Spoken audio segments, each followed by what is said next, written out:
I le malama o le nei tai au fou.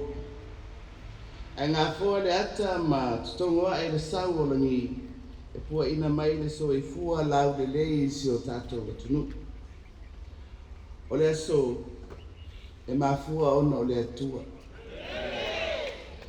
Ua tini ma tau nuu le wha moe moe na tuulani ona o lona wha maoni. O le mea lea tātou te mori mau whatas e le lei lava le atua. Ea lau sunga i le taitai o le sauninga. Le paia o le nofo whawhiangainga whapetu la ngā tofi mamanu o le Karesia Worship Center Worldwide. Ai mai se le paia mawalunga o Samoa o tātou whaitālanga whatasi le nei tai au o te whatala whatu. O le watu le whaila, a wale ala ma le mila, o le maunga paia le atua e tāpua iai lana whanau. O le viinga ma le whaafitai e fo'i i le atua. A wā o lea ua tātou pati le whaai unga manuia o le nei ngā luenga tele. O te mautinoa, sa tau fuafua ma whaatatau le nei wha moe i le tele o tausanga. Taruan whaavae le Karesia.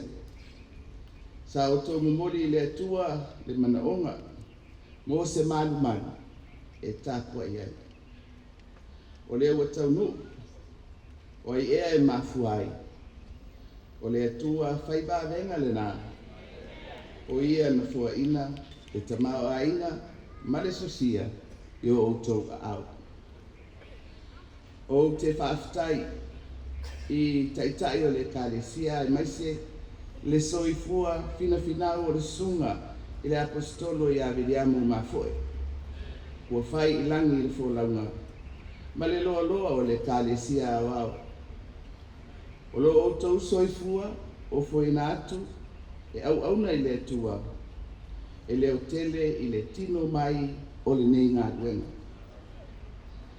Sa iai whaafita auli e le taungofie atoa ai ma le tele o teimi na mo mia e wha taulanga ina ai mo le ngā luenga. Whaafitai le whaatotoa wha malo le whai taulanga. Ia vea au e whai masui o le tātou malo. E mabori atu ai whaamanuianga mo le Karesia o na whaamoemoenga i le vai aso le anga i atu iai. Ia manuia le tofinga o le sunga i le taitai o le Karesia o filifilia. Le li whai au i ato o talo li. O le tatalo, ia manuia le ngā duenga, ma ia so o whau e taita inga o le Karesia e pei o na whaavai ngai. E whataua pēr tātou malo le tapu e ina o le soifua tāpua i o le atua e le nei atunu. O Samoa o le atunu Kerisiana, ma e le se e ese au nei ma le tātou whainga malo i whaasino manga o le tātou whaavai e whaavai i le atua le malo tuto tasi o Samoa. O le lau po i le nei, o te mamori atua i le whaafitai tele i le paia o le Karesia. I lo o tau whai te talo, mo le malo, ma si o tātou atunu. Tātou te le mawhai e se mea, pe a whai e le awai mai le atua. E whaapei lao Iesu, e le mawhai e la lao le vine o na fua, pe a whai e le pipii i le vine. E pa iai o le nei tai au, le pasenga o whawhiangainga me ti akono, le au tatalo, ma le pasenga o misionario le Karesia. Tātou whamaro nosi le tātou balawina, ma le polo inga tele watu ina mai mo tātou.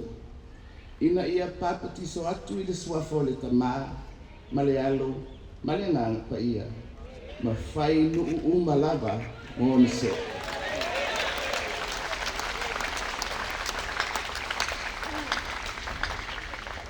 Ia manuia le lolo le Karesia i tangata lotu uma, i Samoa nei ma atunu e mamau.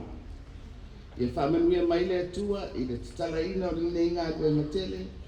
Ai mai se tofinga o le taitai o le kalesia au. Whaapea na whonutanga i le nei baiasa. Soifua me ia manuia.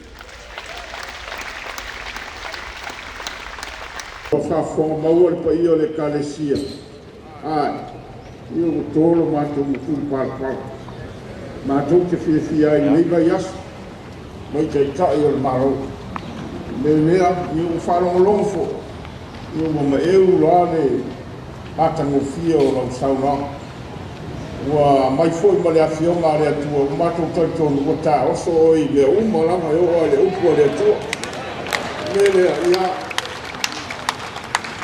Manuia te tua i lau awhionga. Ai maise o le whenga iai. Masi o tātou malo.